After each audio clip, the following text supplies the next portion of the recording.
할렐루야. 오늘도 새날을 주신 하나님을 찬양합니다. 오늘도 말씀으로 시작하는 이 하루, 말씀 충만, 은혜 충만, 성령 충만한 하루가 되시기를 주님의 이름으로 축원합니다. 자, 오늘은 에스겔 31장 1절로 9절까지만 봉독해 드립니다. 하나님의 말씀을 경청하시기 바랍니다. 11째 해 셋째 달 초하루에 여호와의 말씀이 내게 임하여 이르시되, 인자야, 너는 애굽의 바로 왕과 그 무리에게 이르기를, 내 큰 위엄을 누구에게 비하랴? 볼지어다, 아수르 사람은 가지가 아름답고 그늘은 숲의 그늘 같으며 키가 크고 꼭대기가 구름에 닿은 레바논 백향목이었느니라. 물들이 그것을 기르며 깊은 물이 그것을 자라게 하며 강들이 그 심어진 곳을 둘러 흐르며 뚝의 물이 들의 모든 나무에까지 미치매 그 나무가 물이 많으므로 키가 들의 모든 나무보다 크며 굵은 가지가 번성하며 가는 가지가 길게 뻗어나갔고 공중의 모든 새가 그 큰 가지에 깃들이며 들의 모든 짐승이 그 가는 가지 밑에 새끼를 낳으며 모든 큰 나라가 그 그늘 아래에 거주하였느니라. 그 뿌리가 큰 물가에 있으므로 그 나무가 크고 가지가 길어 모양이 아름다움에 하나님의 동산의 백향목이 능히 그를 가리지 못하며 잣나무가 그 굵은 가지만 못하며 단풍나무가 그 가는 가지만 못하며 하나님의 동산의 어떤 나무도 그 아름다운 모양과 같지 못하였도다. 내가 그 가지를 많게 하여 모양이 아름답게 하였더니 하나님의 동산 에덴에 있는 모든 나무가 다 시기하였느니라. 아멘. 오늘도 이 말씀을 통해 우리에게 주시는 하나님의 음성을 듣게 되기를 바랍니다. 25장부터 32장까지는 유다 주변의 여러 이방 나라들에 대한 하나님의 심판의 메시지이고요. 그 중에서 29장부터 32장까지는 애굽에 대한 멸망을 얘기하죠. 그 가운데 오늘 본문 말씀은 애굽의 심판의 내용을 아수르와 비교하면서 설명하고 있습니다. 먼저 아수르에 대해서 아주 길게 묘사를 하고 비유를 들어 설명하고 있는데요. 그 아수르를 레바논의 백향목에 비유합니다. 오늘 2절 3절을 한번 보시면, 인자야, 너는 애굽의 바로 왕과 그 무리에게 이르기를, 내 큰 위엄을 누구에게 비하랴? 볼지어다, 애굽 사람은 가지가 아름답고 그늘은 숲의 그늘 같으며 키가 크고 꼭대기가 구름에 닿은 레바논 백향목이었느니라 그랬습니다. 아수르라고 하는 이 강대국이 이렇게 번성한 것에 대해서 레바논의 백향목에 비유하여 이르기를, 가지가 아름답고 그늘은 숲의 그늘 같고 키가 커서 꼭대기가 구름에 닿을 정도로 그렇게 아름답고 위엄이 있다라고 얘기합니다. 그 위엄과 아름다움이 얼마나 대단한지 9절에 보면, 내가 그 자리를 많게 하여 모양이 아름답게 하였더니 하나님의 동산 에덴에 있는 모든 나무가 다 시기하였느니라. 에덴에 있는 모든 나무들이 시기할 정도로 너무나도 아름답고 너무나도 위엄이 넘치는 나무가 바로 레바논의 백향목이고, 그 레바논의 백향목처럼 번성하고 강성한 나라가 아수르였다는 겁니다. 레바논의 백향목, 그러니까 이 백향목은요, 레바논이란 나라에 굉장히 중요한 건데, 레바논은 그 나라의 국기에도 백향목이 들어있을 만큼 매우 중요하게 여기는 나무입니다. 지금도 레바논에 가보면 백향목 국립공원이 있어서 누구든지 그곳에서 아름다운 백향목을 감상할 수 있고 그 위엄을 경험할 수 있습니다. 백향목은 여러 나라에도 나는데 특별히 레바논 근방에서 자란 나무들이 가장 질이 좋기 때문에 고대로부터 지금까지도 레바논의 백향목을 가장 비싼 가격에 거래를 하고 있다고 합니다. 우리가 잘 알듯이 다윗의 왕궁이라든지 솔로몬의 성전을 만들 때도 두로왕 히람이 레바논의 백향목을 모아서 갖다 주었던, 제공해 주었던 그런 것을 우리가 잘 알고 있지 않습니까? 특별히 여러 나무 가운데 레바논의 백향목이 이렇게 아름답고 위엄차기도 하기 때문에 성전에 사용하기도 했지만, 더 궁극적으로 보면 이 나무가 가지고 있는 영적인 특징이 좀 있습니다. 우선 첫째는 이 백향목은요, 나이가 들어 성숙할수록 옆에 있는 나무들과 연합해서 한 몸을 이루는 특징을 갖고 있습니다. 이 나무들이 참 신기한 게 처음에는 따로따로 다 심어집니다. 그런데 이 나무들이 점점 자라고 성장하고 성숙할수록 옆에 있는 나무와 먼저는 뿌리부터 연합이 됩니다. 그러다가 점점 굵어지면서 이 나무들이 밑동부터 한 몸으로 딱 붙는 것입니다. 그래서 적게는 몇 개에서부터 많게는 몇십 개의 백향목이 한 몸을 이루는 것이죠. 거대한 나무를 이루게 됩니다. 교회가 그런 곳이라는 거죠. 믿음이 성숙할수록 우리 성도 한 사람 한 사람은 하나님과 깊은 연합의 관계를 가집니다. 그리고 더 나아가 우리는 그리스도가 머리가 된 교회 공동체가 아닙니까? 그러니 믿음이 자랄수록, 믿음이 성숙할수록 온 교회 성도들과 하나의 몸을 이루면서 함께 성장해 가는 거죠. 이것을 백향목을 통해 배울 수 있는 거죠. 그래서 하나님께서 특별히 이 백향목으로 성전을 만들게 하신 겁니다. 둘째로 백향목은요, 상처를 입어도 강한 치유력으로 다시 소생하는 생명을 지녔다 그래요. 물론 모든 나무들이 다 그래요. 상처가 입으면 상처를 치료하기 위해서 또 자신을 보호하기 위해서 이제 상처난 그곳에 이제 나무가 스스로 진액을 배출하죠. 이걸 우리는 수지라고 합니다. 이 수지를 통해 상처를 보호하기 때문에 상처가 덧나지 않고 또 이 상처를 통해서 병충해에 걸리는 것도 막아주고요. 줄기가 벗겨지는 것도 막아주는 역할을 하는 것이 수지죠.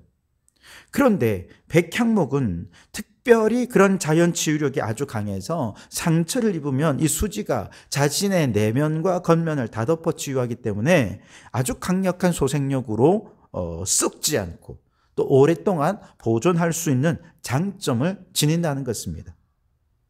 이걸 영적으로 바라보면 마찬가지로 우리가 이 세상을 살면서 마음의 상처를 입고 고난을 당할 때 우리가 하나님께로 돌아와서 예배드리고 하나님을 높이고 찬양하면 하나님께서 성령의 진액을 우리의 내면에, 우리의 외면에 감싸주십니다.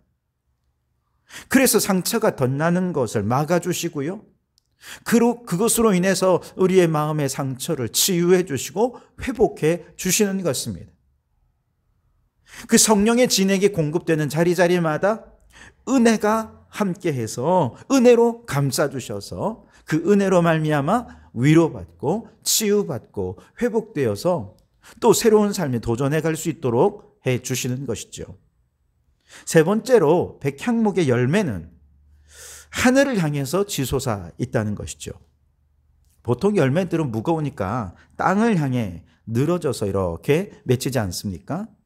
그런데 백향목의 열매는요, 아주 특별해서 하늘을 향해 달려 있다는 것입니다. 마치 열매들이 하늘을 향해 주님을 찬양하는 듯한 그런 형상을 느낄 수 있다고 합니다. 우리 성도들의 삶도 그렇죠. 우리는 이 땅을 향해 열매 맺는 존재들이 아니라 하나님을 향해 열매 맺는 존재들이고 이제 곧 추수감사주일도 다가오는데요. 우리의 삶의 열매를 하나님께 바치며 하나님께 영광을 돌려드리는 것, 이것이 우리 성도들의 삶이 될 것입니다. 넷째로 백향목은 천년을 지나면서 아주 오랫동안 강한 생존력을 지닌다는 것이죠. 우리가 예수님을 믿고 믿음 안에 거할 때 어떤 환난과 고난과 마귀의 공격이 오더라도 주님께서 우리를 지켜주시고 인도해 주시기에 천년이 아니라 주님 오시는 날까지 우리의 믿음을 지키며 또 천대까지 우리의 믿음을 이어가게 해 주시는 분이 우리 하나님이신 줄 믿습니다. 바라기는 이 백향목이 가진 영적 장점들이 여러분의 신앙에 고스란히 적용되어서 영적으로 더 성숙하고 하나 되고 그렇게 우리의 믿음이 저 하늘을 향해 하나님을 찬양하며 강한 생존력으로 자자손손 믿음의 대를 이루어가는 우리 성도들이 되시기를 주님의 이름으로 축원합니다. 자, 이처럼 훌륭한 특징을 가진 레바논의 백향목처럼 아수르라고 하는 이 나라도 이렇게 멋진 나라로 성장하게 되었다는 것이죠. 그런데 이렇게 풍성하고 아름답고 위험 있는 나라로 아수르가 성장할 수 있는 배경이 무엇입니까? 바로 백향목이 풍성히 자랄 수 있는 것이 물이 공급되었기 때문이듯 하나님께서 은혜를 공급해 주셔서 나라가 이렇게 번성했다는 거예요. 4절에 보시면 물들이 그것을 기르며 깊은 물이 그것을 자라게 하며 강들이 그 심어진 곳을 둘러 흐르며 뚝의 물이 들의 모든 나무에까지 미치매 그랬습니다. 물이 있기에 그 물을 공급받았기에 백향목들이 풍성히 자라났던 것처럼 또 7절에도 그 뿌리가 큰 물가에 있으므로 그 나무가 크고 가지가 길어 모양이 아름다움에 그랬습니다. 물이 백향목의 성장에 결정적 영향을 했다는 것이죠. 백향목이 아무리 좋은 특징을 가지고 있고 좋은 나무 또 고급질의 백향목이라 해도 물이 공급되지 않으면 성장은 불가능하죠. 그런데 물은 식물에게만 생장의 원동력이 되는 것이 아니죠. 사람도 마찬가지입니다. 물이 없으면 살 수가 없어요. 사람의 몸은 70%가 물로 이루어져 있기 때문에 물을 마시지 않고서는 일주일 이상 생존하기 어렵습니다.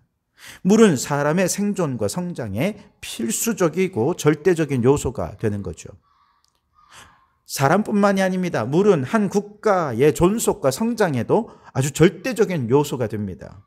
역사적으로 4대 문명의 발상지 모두 강 주변에서 풍부한 물 자원을 바탕으로 해서 발생하고 성장하지 않았습니까? 애굽의 문명은 나일강을 중심으로 발전했습니다. 또 메소포타미아 문명은 유프라테스와 티그리스강 유역에서 발전했고요. 인더스 문명은 인더스강과 겐지스강 유역에서 번창하게 되었습니다. 황하 문명은 역시 황하 유역에서 꽃을 피웠죠. 이 정도로 대단한 문명을 이루지는 못했다 하더라도 세계 곳곳에 대부분의 국가나 나라들은 모두 큰 강을 중심으로 형성이 되어 있는 것을 우리는 보게 됩니다. 그만큼 물은 한 국가의 번영과 성장에 있어서 매우 중요한 요소가 되는 것이죠.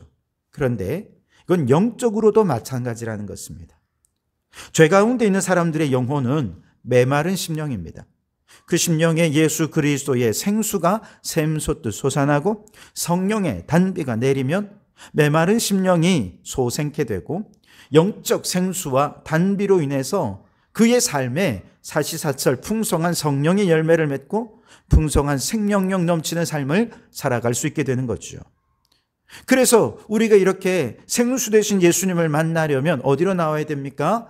교회로 나와야지요. 함께 예배드리고 예배 가운데에 주님을 찬양하고 높여드릴 때에 주님은 그 예배 자리에 임재하십니다. 은혜의 생수 되신 예수님을 우리는 믿음으로 먹고 마시고 영접하면서 영적인 힘을 얻고 하늘로부터 공급되는 이 영적 단비로 생존하고 성장하게 되는 것이죠. 여러분, 물이 없이는 살 수도 없고 열매도 맺을 수 없고 자랄 수 없는 식물들처럼 물을 통해 사람이 살고 한 국가와 문명이 번성하는 것처럼 우리 영혼도 예수 그리스도의 생수를 공급받고 성령의 단비를 공급받아서 풍성한 생명으로 살아가는 것을 깨닫고 날마다 예수님을 만나고 성령의 단비가 있는 예배의 자리로 나와서 은혜 충만 성령 충만한 성도들이 되시기를 주님의 이름으로 축원합니다. 자, 이렇게 아수르는 하나님이 공급해 주시는 모든 공급함을 따라서 멋진 백향목처럼 아름답고 위엄 있게 번성하게 되었습니다만 문제는 바로 그 아름다움과 위엄으로 인해 교만해지더라는 것입니다. 그 교만 때문에 더 이상 하나님으로부터 은혜를 공급받을 수 없게 되자 결국 심판을 받을 수밖에 없게 되었습니다. 10절과 11절에 보시면 그러므로 주 여호와께서 이같이 말씀하셨느니라. 그의 키가 크고 꼭대기가 구름에 닿아서 높이 솟아났으므로 마음이 교만하였은즉 내가 여러 나라에 능한 자의 손에 넘겨줄지라. 그가 임의로 대우할 것은 내가 그의 악으로 말미암아 쫓아내었음이라 그랬습니다. 그렇게 대단하던 아수르 제국이 하나님의 심판에 의해서 멸망당하게 되었다는 얘기죠. 마찬가지로 이 아수르 얘기 왜 하는 겁니까? 애굽 때문에 하는 것입니다. 애굽도 지금 이렇게 대단한 제국으로서 영화와 권세와 번성을 누리고 있지만 그러나 이 모든 것이 하나님 공급해 주신 은혜로 가능한 것이었음을 고백하고 하나님을 높이고 찬양하지 않는다면 애굽도 그 교만 때문에 결국 몰락하게 될 것을 말씀하시는 거죠. 오늘 18절 말씀해 보시면 너의 영광과 위대함이 에덴의 나무들 중에서 어떤 것과 같은고 그러나 내가 에덴의 나무들과 함께 지하에 내려갈 것이요 거기에서 할례를 받지 못하고 칼에 죽임을 당한 자 가운데에 누우리라. 이들은 바로와 그의 모든 군대니라. 주 여호와의 말씀이니라 하라. 아멘. 결국 애굽의 멸망에 대해, 애굽의 심판에 대해는 이 말씀을 하고 싶었던 거예요.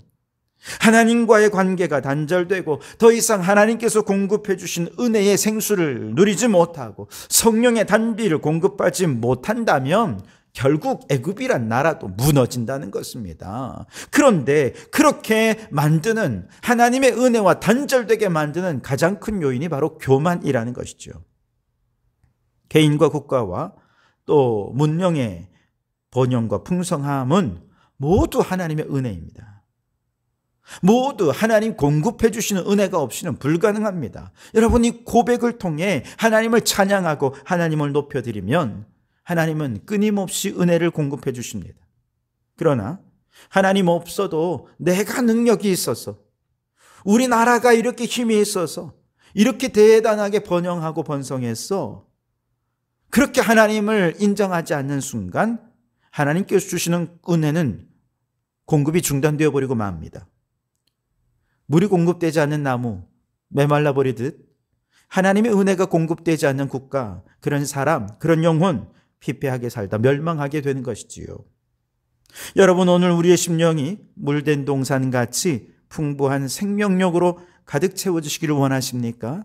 그렇다면 하나님의 모든 것의 공급자 되심을 인정하고 날마다 하나님을 찬양하는 우리 성도들이 되실 수 있기를 바랍니다. 하나님의 은혜와 사랑은 십자가를 통해 끊임없이 우리에게 흘러오고 있습니다. 그러나 만약 우리가 교만하다면, 십자가 앞에 서지 않고 내 힘과 내 능력으로 뭔가를 하려고 한다면 결국 그 사랑은, 은혜는 단절되고 말 것입니다. 그러니 여러분, 하나님께서 은혜와 사랑의 생수를 공급해 주실 때에 더 겸손히 그 은혜를 받아 누리는 성도들이 되시기 바랍니다. 더 낮아지고 더 겸손하고 그렇게 하나님 앞에 철저히 엎드리는 그곳에 하나님의 은혜가 흘러 들어옵니다.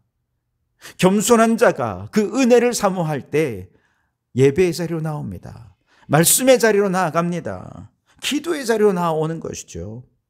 여러분, 오늘 하나님께서 공급해 주시는 은혜의 생수와 성령의 단비로 여러분의 모든 심령이 물된 동산같이 되셔서 아름답고 화려한 백향목처럼 풍성하게 자라고 성장하는 성도들이 되기 위해 주님 앞에 겸손히 나오는 우리 성도들이 되시기를 주님의 이름으로 축원합니다.